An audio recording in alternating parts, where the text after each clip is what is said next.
교회처럼 이렇게 큰 공동체가 진짜 가족이 될 수 있을까요?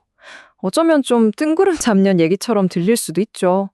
오늘은 바로 이 질문, 그 핵심으로 한번 같이 들어가 보려고 합니다. 자, 그럼 먼저 가족이라는 게 대체 뭘까요?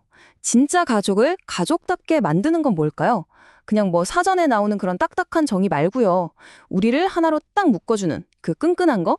그게 대체 어디서 오는 걸까요? 오늘 우리가 살펴볼 내용에서는 가족을 이렇게 정의하고 있어요. 서로에게 속해 있다. 이런 약속 아래에서 함께 살면서 서로를 돌보고 지켜주고 또 책임지는 그런 관계 공동체. 이 정의가요, 앞으로 우리가 나눌 이야기에 아주 중요한 기초가 되니까 꼭 기억해 두세요.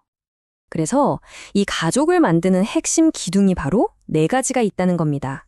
첫째는 소속감, 그리고 깨지지 않는 관계, 또 필요할 때 서로를 돌보는 것, 마지막으로 같은 진리를 공유하는 것. 좀 추상적으로 들리시죠? 그래서 이 4가지를요, 하나의 아주 특별한 이야기를 통해서 하나씩 따라가 보려고 해요. 자, 그럼 첫 번째 기둥, 바로 소속될 자리입니다. 아, 나는 여기에 속한 사람이구나. 이 확실하고 안전한 느낌. 이게 모든 것의 시작이죠. 이게 왜 그렇게 중요한지 이야기 속으로 한번 들어가 보시죠. 이야기는요, 한 입양된 아이에게서 시작돼요. 새로운 가족이 생겼는데도 이 아이는 마음 한구석이 계속 불안했던 거예요. 내가 정말 이 가족의 일원이 맞나? 혹시 잠시 머물다 가는 손님은 아닐까? 이런 생각이 머릿속을 떠나지 않았던 거죠. 아이의 그런 불안한 마음을 부모님이 알아챘어요. 그래서 어느 날 입양 증명서를 딱 보여주는 겁니다. 보세요. 이건 그냥 기분 좋으라고 하는 말이 아니었어요. 법적으로도 명확한, 누구도 부인할 수 없는 사실이었죠. 너는 우리 아들이야. 너의 자리는 바로 여기란다. 이 종이 한 장은요, 아이의 그 흔들리던 세상에 정말 단단한 뿌리가 되어준 겁니다. 바로 이 지점에서 정말 흥미로운 연결점이 생겨요. 성경을 보면요, 교회를 가족 같은 공동체라고 말하지 않아요. 그냥 하나님의 가족 그 자체라고 선언해버리죠. 이게 무슨 차이냐고요? 엄청난 차이죠. 그냥 분위기만 흉내내는 게 아니라 우리의 정체성 자체가 이미 가족이라는 거예요. 그러니까 우리의 소속감이라는 게 어떤 내 감정이나 내가 뭘 잘해야 얻는 자격 같은 게 아니라 이미 선포된 사실 위에 굳건히 서 있다는 뜻입니다.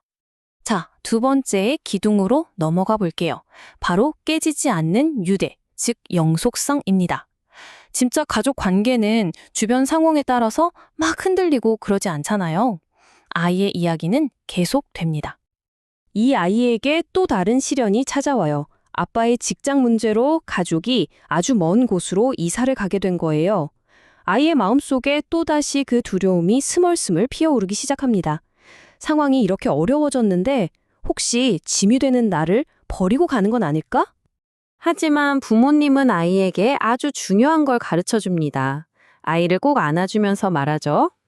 얘야, 가족은 이 집 같은 건물이 아니란다. 우리가 사는 곳이 바뀌고 상황이 어려워져도 우리 사이의 관계는 절대 변하지 않아. 아, 이 유대감이라는 게 물리적인 공간이나 환경을 뛰어넘는다는 걸 보여주는 거죠. 바로 이 점이 교회의 영속성과 딱 연결이 되는 겁니다. 교회를 살아계신 하나님의 가족이라고 하잖아요. 그게 무슨 뜻일까요? 맞아요. 하나님이 살아계시는 한 이 가족은 절대로 깨지거나 사라지지 않는다는 거예요. 우리 개개인은 약하고 흔들릴 수 있지만 이 가족 공동체 자체는 영원하다는 정말 강력한 약속인 셈이죠. 이게 우리에게 주는 안정감은 정말 엄청난 겁니다. 자, 이제 세 번째 기둥입니다. 필요할 때의 돌봄.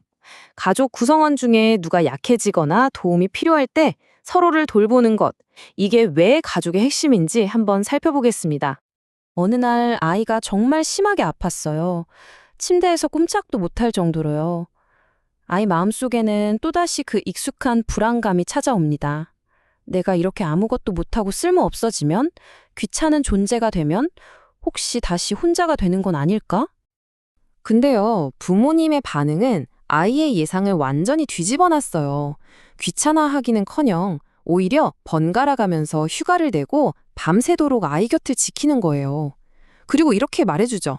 힘들 때, 아플 때 함께 있어주는 게 진짜 가족이란다. 이게 바로 내가 너한테 이만큼 해줬으니 너도 나한테 이만큼 해줘 하는 거래 관계가 아니라 무조건적인 가족 관계의 본질을 보여주는 거죠. 그러니까 핵심은 이거예요. 교회 공동체라는 건 서로의 짐을 함께 져주는 곳이라는 거죠. 이게 왜 중요하냐면요. 이 공동체 안에서 나의 가치가 내가 뭘 할 수 있느냐로 결정되는 게 아니라 그냥 나의 존재 자체로 인정받는다는 걸 증명해 주기 때문이에요. 내가 가장 약할 때조차 사랑받을 수 있는 곳, 그곳이 바로 가족 아니겠어요? 이제 마지막 4번째 기둥입니다. 진리의 토대. 가족을 하나로 끈끈하게 묶어주는, 함께 공유하는 가치와 기준. 이게 왜 중요한지 한번 알아보겠습니다. 이제 아이는요, 그냥 돌봄을 받기만 하는 존재를 넘어서 이 가족을 단단하게 지탱하는 규칙과 가치를 배우기 시작해요. 정직하게 말하는 것, 약속은 꼭 지키는 것, 잘못했을 땐 진심으로 사과하는 법 같은 것들이요. 아, 이 집은 그냥 기분에 따라 움직이는 곳이 아니라 변하지 않는 진실한 기준 위에 서 있구나. 이걸 몸으로 깨닫게 된 거죠. 아까 봤던 성경 구절의 마지막 부분이 이 개념을 정말 완벽하게 보여줍니다. 교회를 뭐라고 부르죠? 진리의 기둥과 터라고 부르잖아요. 이게 무슨 말이냐면 교회가 그냥 사람들끼리 모여서 좋은 시간 보내는 곳을 넘어서서 이 혼란한 세상 속에서 변치 않는 가치, 즉 진리를 굳건히 지켜내고 다음 세대에 물려주는 아주 중요한 역할을 한다는 거예요. 다시 말해, 가족은 우리를 그냥 보호만 해주는 게 아니라 우리를 더 나은 사람으로 성장시키는 곳이라는 뜻이기도 합니다. 자, 이제 한 아이의 이야기에서 우리 모두의 이야기로 시야를 한번 넓혀볼까요? 지금까지 살펴본 이 4가지 원리는요, 그냥 한 개인의 경험에서 끝나는 게 아니라 공동체 전체가 함께 살아가는 방식이 되는 겁니다. 한번 정리해볼까요? 이 관점에서 봤을 때 교회라는 하나님의 가족은 우리에게 이 4가지를 선물처럼 준다는 거예요. 첫째, 흔들리지 않는 안전한 소속감. 둘째, 절대로 깨지지 않는 영속성. 셋째, 내가 가장 필요할 때 나를 지켜주는 상호 돌봄. 그리고 마지막으로 우리 모두를 함께 세워가는 진리라는 단단한 토대. 바로 이겁니다. 그렇다면 마지막으로 이 질문을 여러분께 던지면서 마무리하고 싶습니다. 우리가 속한 공동체를 그냥 어떤 모임이나 조직이 아니라 가족으로 바라보기 시작한다면 그 안에서 나의 역할과 책임은 과연 어떻게 달라져야 할까요? 이건 우리 모두가 한번 깊이 생각해 볼 문제인 것 같습니다.